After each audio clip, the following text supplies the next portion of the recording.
so glad you could join me. This is my Chaparral and Henbit soap. Now, I want to preface this by telling you something that I think is important to share with you. This is a remake of a fail. The fail's down the crock pot. I made a mistake in my calculation when making the soap and had to start all over again.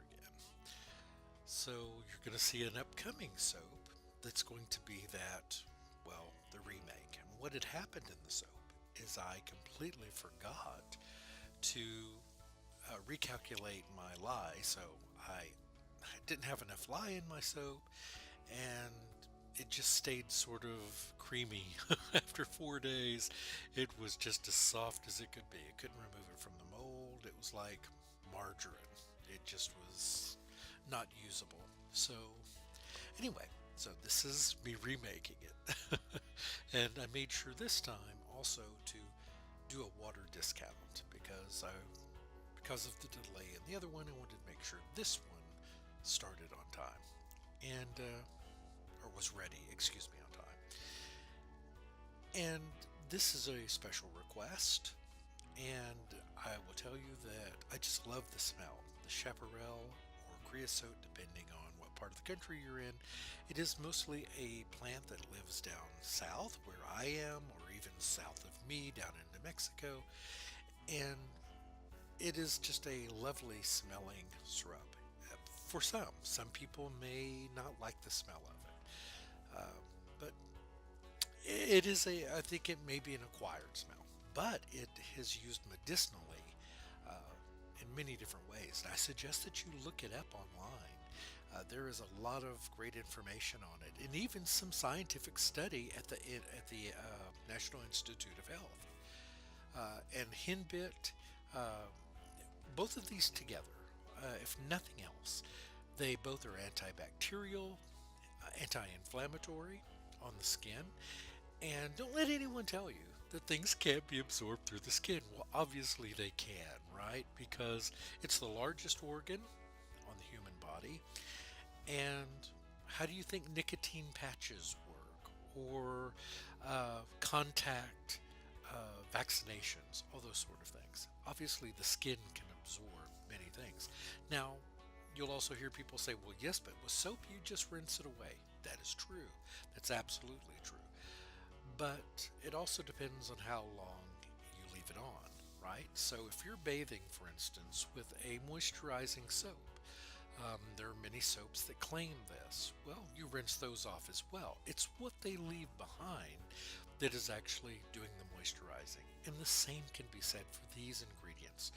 Because water is absorbed through the skin, it carries some of the qualities of these herbs and other botanicals into your subdermis. This is exactly why a lot of people are paranoid, if with good reason, of store-bought products. It's what's wrong with a preservative, right? If your body can't absorb it, well, obviously it can. And the same is true of so many other products that we put on our skin. So look at labels, for instance, and I'm not afraid of a lawsuit when I tell you what I'm about to tell you because it's right on their website. Johnson & Johnson. Look up ingredients on Google for Johnson & Johnson baby soap, and you'll see that one of the ingredients is mineral oil. And they claim it's all natural. Yes, mineral oil comes from petroleum. Petroleum is a naturally derived product. Do you want that on your skin? That's a decision you have to make for yourself. Now I'm going to tell you, based on the picture you saw at the beginning of this soap did not come out beautiful. It came out rather blah. And that's because I trusted in the chaparral to keep its color, and I did not add any additional wheatgrass to help with the green color. Or I could have added more yellow clay to actually give it to maintain a golden tone. But I didn't add anything additional. There's no fragrance added to this, and there is no coloring added to this. However, because of the pour that I did, you will see it does have an interesting appearance, but It's not particularly beautiful, but it's not meant to be. This is for those people who believe in the medicinal qualities of these items. Here you can get them. And I'm not making these claims because I don't have proof that these work. I have not used these for my own issues.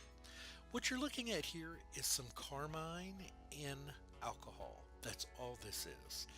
And I'm just using it to add a little bit of color variation to the top.